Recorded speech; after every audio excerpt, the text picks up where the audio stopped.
free another goal was to choose three different localities, villages or towns, to be able to compare the practices of exclusion and also inclusion, and to think about West-East divisions within the framework of interwar Czechoslovakia, and whether these play a role in anti-Gypsy practices. And one of my main regions which I choose was South Bohemia, specifically the district of Písek. At first, when I was doing research in the district archives in Písek, I was going through various police files. Um, but later, when I started to read these materials closely, I was fascinated by a complex story of one Roma family, which I was able to reveal from the manifold police and administration files. So this is the story which I would like to share with you today. But before I will do this, um, I would like to point out that it is still a work in progress for me. There is still a lot of research to be done, and hopefully this summer I will finally manage to meet in person with this last surviving member of the family. And I need to do much more archival research, so please take it as a working progress. So my main aim here is to present the mentioned story of one Roma family living on the territory of the Czech lands, or to be more precise, Bohemia. And by moving between this specific case and the general context of anti-Gypsy practices in Czechoslovakia, in a bit micro-historical fashion, I would say, I want to reveal how these measures worked against those who were labeled as Gypsies. Another goal is to deal with the process of erasing the history of Roma family uh, from the local memory, because I think that this is also a great case to think about why are Roma so seldom included in the local practices of commemoration in nowadays Czech Republic and maybe even in some other European countries. I would argue that even though the process of Europeanization led, which the process of Europeanization led to official recognition of the crucial events in Roma and Sinti genocide during the Second World War. It didn't bridge the gap between the local practices of commemorating the Second World War, which were established shortly after 1945, on the one hand, and the nationwide or international commemorations of Romani genocide on the other. I think that these two remains still separate and to a certain extent symbolize the marginal position of Roma within Czech society nowadays.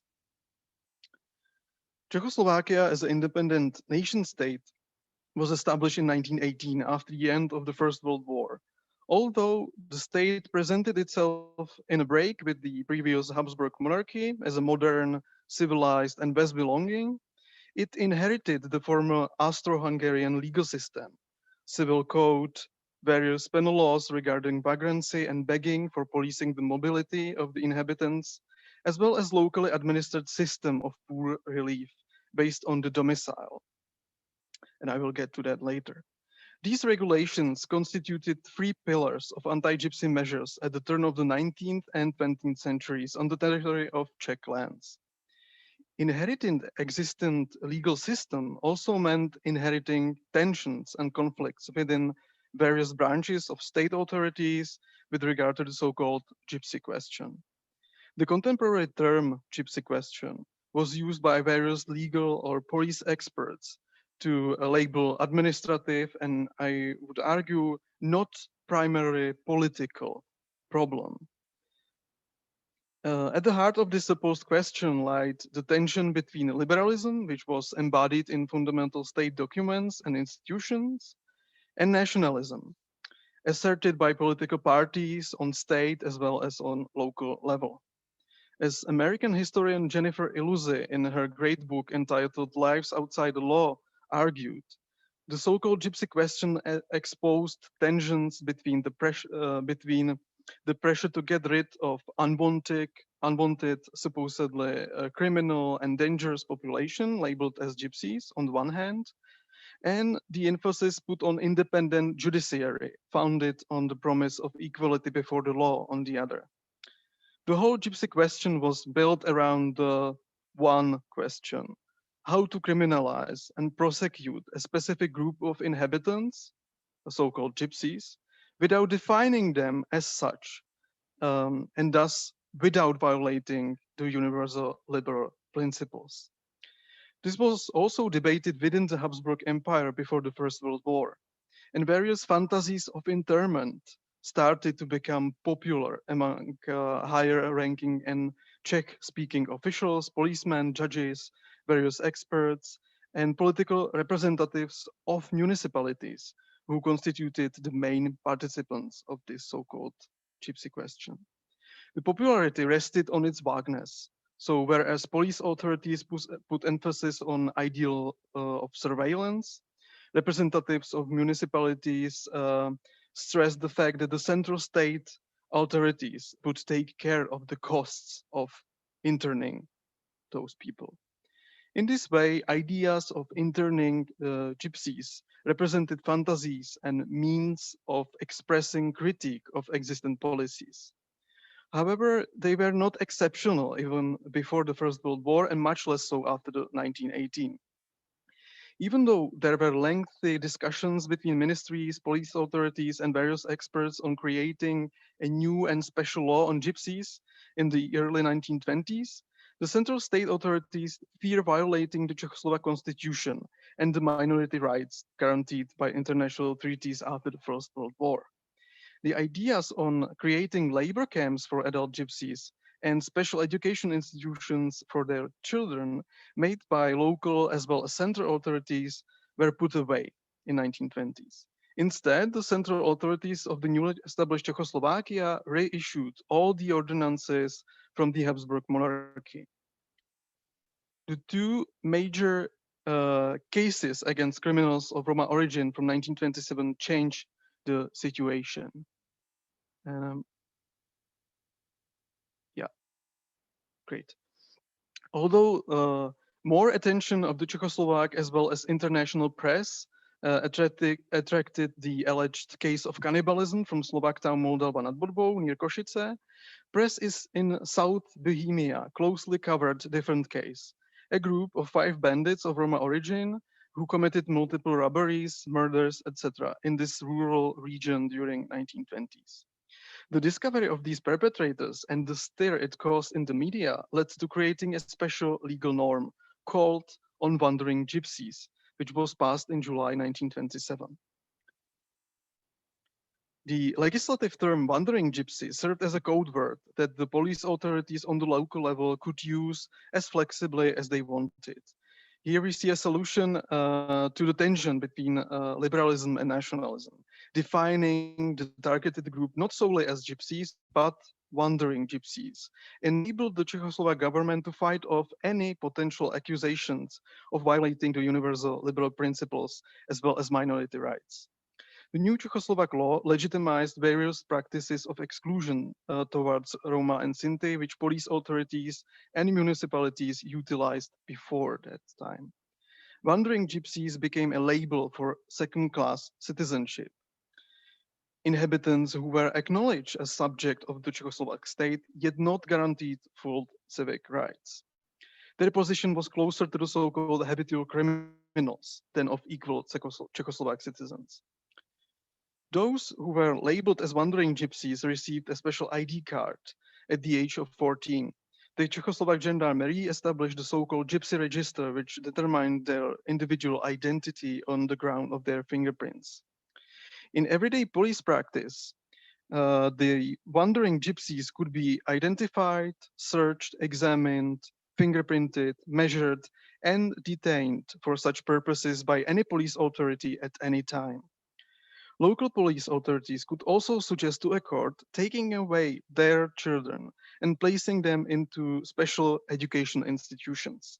Because the legal term was so flexible, every Roma or Sinti in Czechoslovakia had to face the threat of being labeled as wandering gypsy and attracted special attention of the police authorities. The region of South Bohemia was a source of one of the stronger voices for interning the gypsies after the creation of Czechoslovak Republic. Local Czech political representatives of municipalities from the region sent their demands on solving the alleged gypsy question at the very beginning of 1920s. And a group of members of the Czechoslovak parliament from this region also demanded creating a new and harsher measures against gypsies, which they described as habitual criminals. The agenda of, and I'm quoting, combating the gypsies constituted an important factor in the region because of the existence of several so-called criminal bands, which operated on the forested and rural area in 1920s. The sole existence of organized crime at the very heart of Bohemia and a region where national tensions were high at the very beginning of Czechoslovakia undermined the legitimacy of Czechoslovak state authorities. Hence, ensuring security on the rural population constituted a crucial political topic in the region. In 1920s, the gendarmerie was reinforced and new patrol stations in the countryside were established. Yet it was not enough, and some newspapers called for establishing self-declared armed civic guards in 1927. In fear of losing the control over the population, state authorities prevent this development by ordering the municipalities to establish official civic guards from armed local citizens. In this situation, all the people who were labeled as gypsies in the region were perceived as accomplices of the criminal band, solely on the basis of their alleged difference. And the pressure to combat gypsies on the regional level didn't reduce even after the criminals were caught and sentenced at the end of 1920s. Instead, intensified policing was used to get the region rid of basically all the gypsies. The local gendarmerie, the district office in Písek, and the court cooperated closely. Police raids went hand in hand with vagrancy sentences and following police expulsions of gypsies as workshops from the region. The state authorities openly stated that constant harassment was the most effective tool to, and I'm quoting, to cleanse the region of the gypsies who allegedly polluted it. The uniqueness of the district lied especially in the way how they enforced the paragraph from 1927 law concerning the children.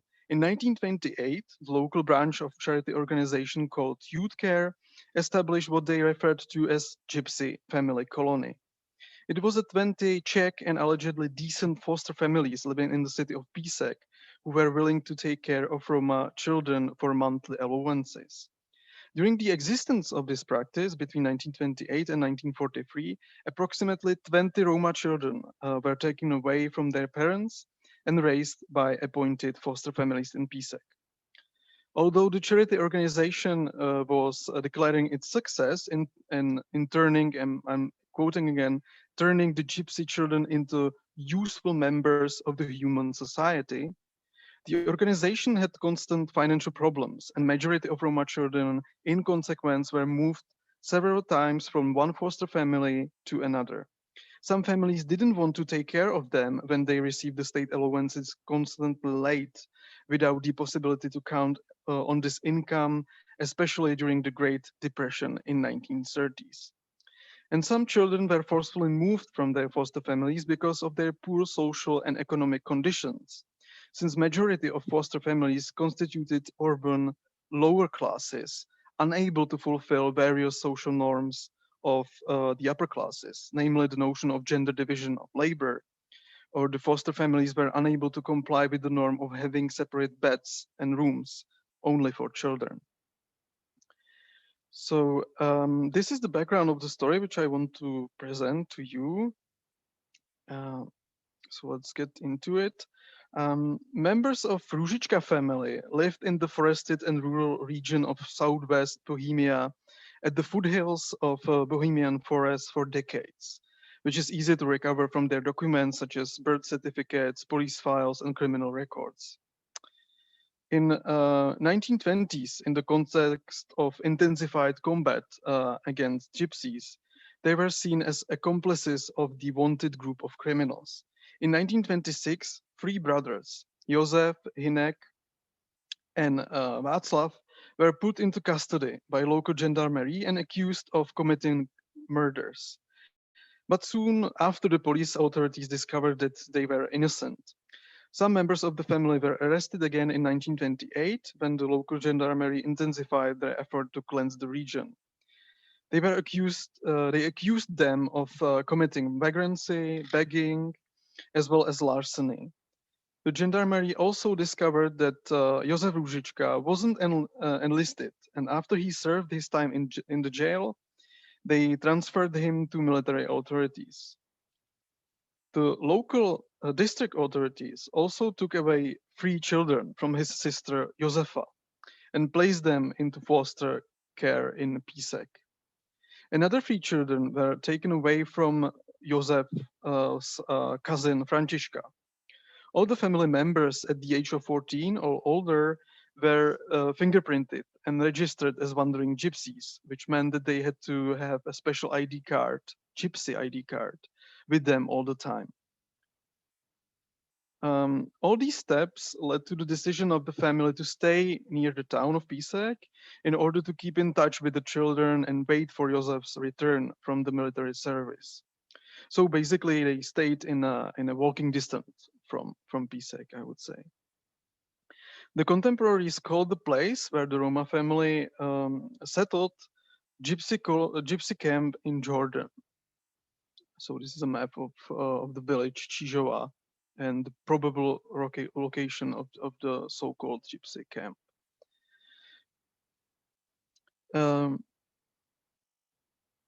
Although it was located at the outskirts of the village under the hill with St. James Church, there one wooden cabin and one wagon still remained within the built-up area of the village. And Gypsy Camp in Jordan became an important space not only for the members of the 3 nuclear families and their grandparents, but also for their children, and also for distant relatives and for many Roma children who grew up in their foster families in Písek, because they stay in touch with them. But here I want to focus specifically on Josef Růžička and Vincencie Růžičková, a couple living in Čížova with their kids. In the yearly reports on combating the gypsies in the region, the district gendarmerie headquarters in Písek referred to them as orderly, decent, and hardworking gypsies. Their respectability in the eyes of the gendarmerie was based on their permanent employment and regular school attendance of their kids. But the gendarmerie in 1931 still stated, and I'm quoting, "Some members, especially women, don't want to break the habit of begging in the neighborhood in their spare time." End of the quote. This attests to the way how the local gendarmerie used the former Austro-Hungarian vagrancy laws to police the movement of the family members and also their relationships with their neighbors. In 1940, for example, Vincenzie was arrested by the gendarmerie for begging because she had a basket full of bread and pies. She stated that there was a carnival in the village, and a number of local inhabitants gave her pies, which were typical for this event. But the gendarmerie depicted her motivation as greediness and handed her over to the court. So the family members were under special police surveillance, and their actions, such as asking for food from time to time, were criminalized, even though it was pretty common, I would say, among the rural lower classes in the region. 3 years prior, in 1937, Vincenzie was arrested for attempting to steal a hen. I'm sorry. Before the trial started, the gendarmerie contacted the municipality of Čížova and revealed their intention to expel Vincenzie as a Berkshire person from the district. The municipality replied that Vincenzie was pestering the local inhabitants by begging and committing petty thefts, and her behavior became intolerable. The municipality also noted that the family lived nearby a school, and the presence of the gypsies allegedly had bad influence on the local children. The municipality counted on that Vincenzie wouldn't leave the village on her own, The real motivation behind the trial was to get rid of the whole family who lived in the village almost 10 years, which entitled them to ask for a domicile in Čížova. Domicile was an important institution which basically ensured the citizenship status. The whole system of poor relief or various family policies was based on domicile, something like a permanent address, which much higher at stake. But gypsies were usually deprived of their domicile status because of their alleged non-sedentary lifestyle and thus deprived of access to citizenship. In 1938, the district office in Písek decided to expel Vincentia from the region. But she wrote an appeal addressed to the provincial office in Prague, in which she told her side of the story. She admitted committing few petty thefts, but pointed out that she committed them only because her children were hungry and only when her husband was without work. The key argument, however, was that if she would be expelled from the district, the whole family would go with her and, as a consequence, return to nomadic way of life. In this statement, I think Vincenzi exposed the tension inherent in the contemporary anti-gypsy measures. The official goal of the state was to make the gypsies live a settled life. But when they did, as Vincenzi and Josef, they had to face the municipality's effort to expel them because of the domicile. In 1939, after 2 years of investigation, the higher authority in Prague rejected the ruling and Vincenzi could stay in Čížova. But in the meantime, the municipal council initiated the same proceedings against her husband, Josef. He was accused of having criminal record, of Vincenzia's criminal behavior, and of providing various nomadic individuals with shelter. Since he resisted the expulsion, the municipality turned to the district office in Písek, which approved it, even though the district gendarmerie headquarters considered him to be orderly. And thus, Josef had to address the higher authority in Prague. In the letter, he stated that he lived in the village for 9 years and performed all civic duties, had no criminal record, led settled life, had permanent work. His children attended local schools, and he served in the Czechoslovak army. Then he undermined the municipality's effort by saying that he had a lot of friends in the village. Just 3 members of the municipal council hated his family. In the same way as his wife did, he also pointed out that if he would be expelled, the whole family would return to nomadic lifestyle. The uniqueness of this case could be fully grasped if we compare the agency of this couple with the other one. Hinek, Josef's brother, lived with Anna, Vincenzia's sister, in Čížova as well. They also managed to get employed by the local farmstead. Anna was accused of almost the same crime as Vincenzia at the same time in 1937, when it was almost 10 years since they settled in Čížova. However, Anna and Hinek didn't resist the decision by the district office in Písek to expel them from the region as work shies. They took their children from the local school and moved to the neighboring district in north, where they found employment and stayed there until 1940. Hinek and Anna's decision not to resist the ruling of the state authorities delineates a much more common agency among those who were labeled as gypsies, I would argue. To challenge authorities' decisions meant to mobilize necessary social capital, to gain support from certain local inhabitants, not only in order to ask them to write a letter, but also somebody who know how to write a successful appeal. It seems that it was the oldest daughter who wrote the appeal, but it is difficult to know if and who helped them formulate it. Maybe it was the Gage husband of so non-Roma husband of their cousin Kateřina, Josef Rozum, who was an itinerant trader from nearby village, or some other neighbors or co-workers.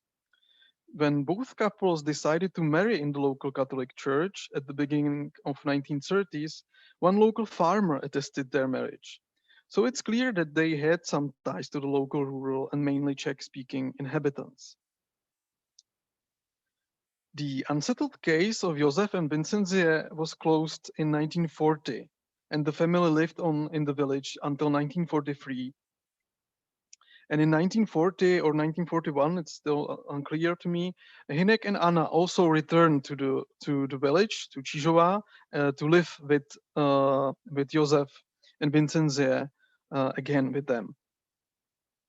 In May 1943, the Czechoslovak gendarmerie came into the village to transport the whole family to concentration camp in Auschwitz. But someone from the gendarmerie informed the family before, and Josef, along with his brother Hinek and his son, also Josef, ran away into the forest and hid there.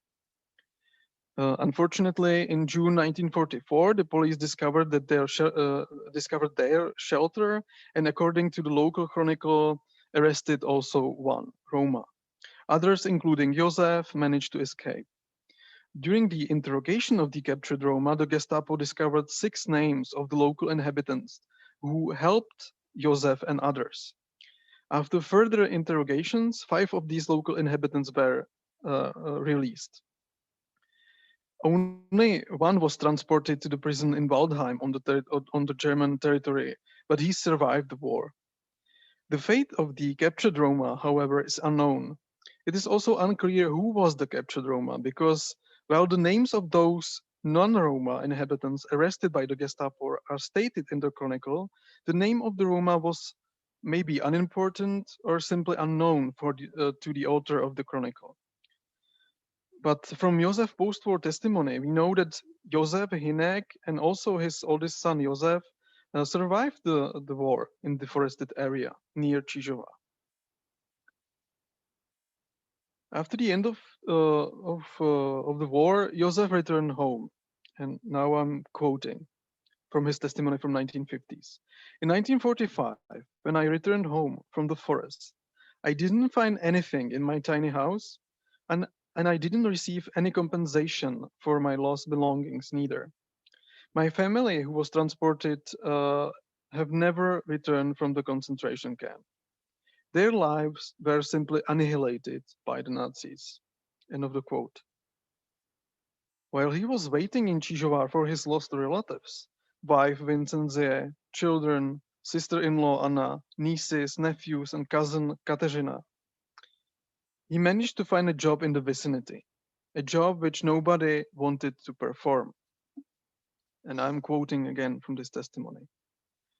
Nobody wanted this job, but because my whole family was annihilated, I had to do it as a duty. End of the quote. So Josef became an executioner for the local people's court, an important institution of retribution in the post-war Czechoslovakia. At the same time, he officially asked for the domicile in the village, which he called himself home because he lived there since 1928. The municipality council, however, rejected his application. They said that he lived in the village only in the period between 1937 and May 1943. Then he allegedly, on his own free will, left the village and returned in May 1945. So the representatives of the village intentionally ignored the fact that between 1943 and May 1945, he had to hide in the forest because otherwise he would be transported to concentration camp and most probably killed. Not even the testimony of few local inhabitants who were arrested by the Gestapo in 1944 did help his case after the Second World War. In the meantime, the municipality decided to build a monument in order to create special commemoration site. Now I'm quoting from the chronicle of Čižova. On May 5th, 1946, the memorial dedicated to fallen soldiers from the First World War and to those who were killed on May 5th, 1945, was unveiled. Many people took part in the celebration. Wreaths were laid in the cemetery at the grave of the fallen Red Army soldiers. End of the quote. Even though Josef most probably participated in this event along with his brother and the oldest son, Neither his wife nor kids nor Hinek's wife and kids were mentioned at the ceremony as killed or at least said to be missing members of the local community. Neither their names nor they as a group labeled as Gypsies or Roma were put on the plaque, as sometimes was the case to place there also a label of and a number of killed Roma from certain villages in Czechoslovakia. Here you can see the memorial and the grave of, this is the grave of the Red Army soldiers, and this is the memorial. The photos were taken in 1915 and 1916 from the celebration from these years. And I think they attest to the fact that the local inhabitants maintain basically the same commemorative practices in the village. The names of the Roma victims were thus neither put on the grave ledger in 1946 nor added recently. One reason for such situation is that there was not much space for Holocaust victims in the Czechoslovak commemorative culture after the Second World War. Soldiers and resistance fighters were remembered rather than victims. But the other explanation is closely connected to the domicile case and has much more to do with perceiving majority of the Roma from Bohemia, from the western part of Czechoslovakia, in the past as outsiders, allegedly leading a nomadic lifestyle without permanent addresses, etc. Because exactly these notions did the political representatives of the village use after the war in order to deny Josef's domicile in the village. So again, as in 1940, even after the Second World War, Josef had to turn to the higher authorities with a plea. Although the district office in Písek finally granted him the domicile in Čižova in January 1947, the municipality decided to make an appeal to the provincial office in Prague.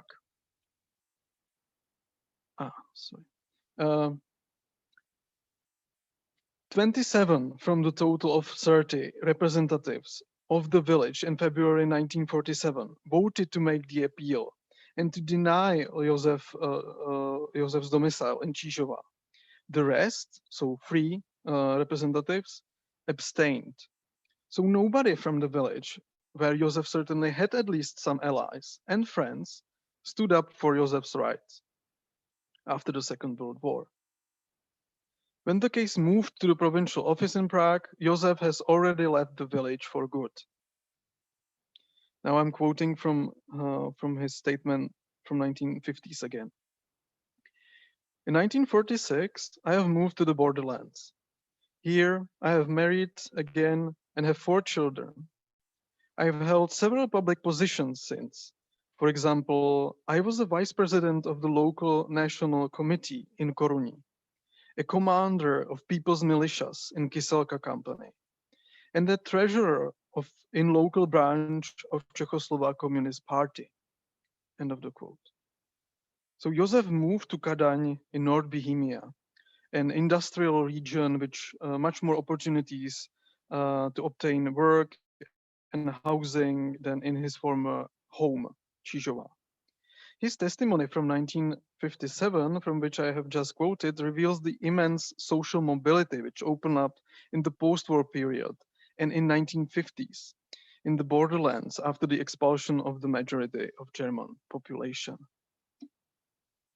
And I'm going to conclusions. So I think the example of the story of Josef Růžička shows that the practices of silencing and erasing the history of the genocide served as a tool for exclusion of those Roma who survived the war from the local community they lived in before the war.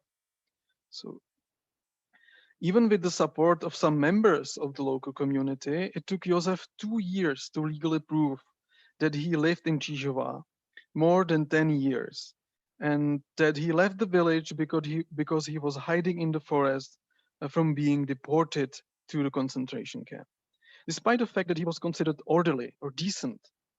which even after the war gendarmerie substantiated, he was still labeled as wandering gypsy. His family was under special police surveillance, and because of that, his social status and belonging to the local community could be questioned at any time. This story also exposes the character of Czechoslovak anti-gypsy measures, I think. Uh, the assimilation, which was supposed to constitute the long-term goal of Czechoslovak policy, was rather a declamatory principle. The existent and locally enforced practices of assimilation, such as the gypsy family colony in Písek on one hand, or the so-called gypsy schools established in Slovakia and Carpathian Ruthenia on the other hand, aimed solely at children. The local authorities enforced the existent measures in such a way that they basically prevent the people labeled as gypsies to lead settled life. That's why the case of Josef M. Vincenzia Růžička is so interesting and exceptional. Despite the effort of the local authorities, and especially the municipality, Růžička family settled in Čižova and lived there more than 13 years. And in contrast to Čižová Memorial and the established commemorative practice, there is also another important layer to the story. A former husband of Josef's cousin, Kateřina, the non-Roma by the name of Josef Luzum, who was not included in the Nazi register of racial gypsies or gypsies with mixed blood, and so wasn't transported to Auschwitz along with his wife and kids, but was devastated by his loss. He tried hard to rescue his wife, or at least their kids, from the transport.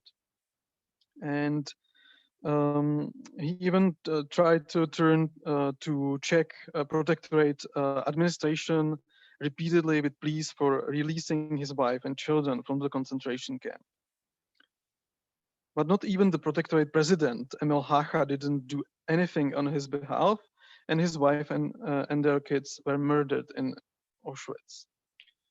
Since no official commemoration site was dedicated to his lost family, he decided to build up his own memorial as a part of his house in nearby village, in a village near Čižova. Here you can see the private memorial of Josef Luzum, but unfortunately, I still don't know when this memorial was erected by him. I think that this photo and this story perfectly illustrates the disconnection between local practices of commemoration, newly established sites of Roma and Sinti genocide on one hand, and the private or family ways of remembering lost relatives on the other. Whereas in the case of Jewish victims, the commemorative culture in Czech Republic is now changing even on the local level, and these two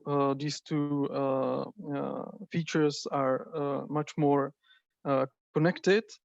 The Roma and Sinti genocide is not being, in the case of Roma and Sinti genocide, this is not being integrated successfully, I think. These two very different ways of commemoration. So thank you very much for your attention.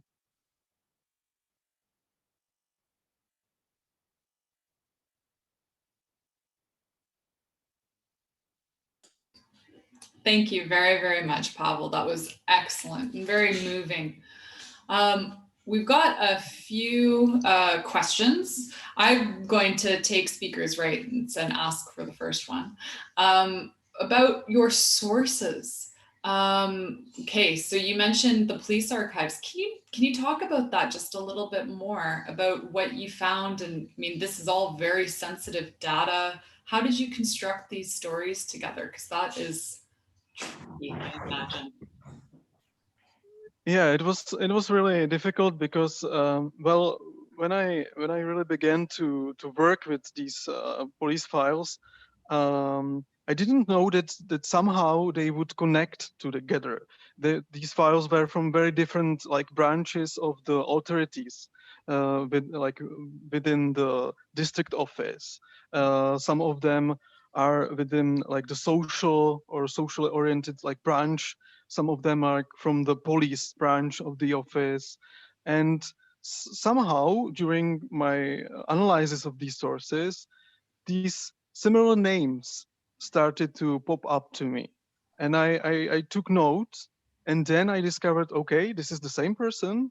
Mm. Okay, this is a children of this person, or this is the mother of this person, and somehow these files really like connect at the very end. So yeah, it's so interesting with this case also, because usually when you go to police files and to these archives, you will get these police files, and there is like no written document, at least something from the other side, from the people actually who are behind these police files. Mhm. And with this case, there's those letters that I mentioned, Mhm. really handwritten letters.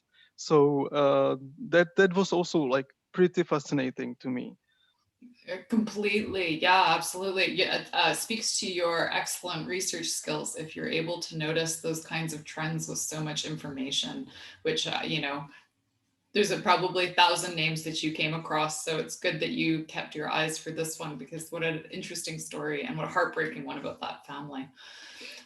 Michael's got a question for us. He asks, what has been said about the treatment of the Roma during the period of the First Czechoslovak Republic clearly lays the foundations for further persecution during Nazi occupation. But what was the fate of the Roma during the time of the Nazi Protectorate? And was there any difference in the treatment between Sinti and other Roma? Yeah, that's a very important question that somehow went under the story.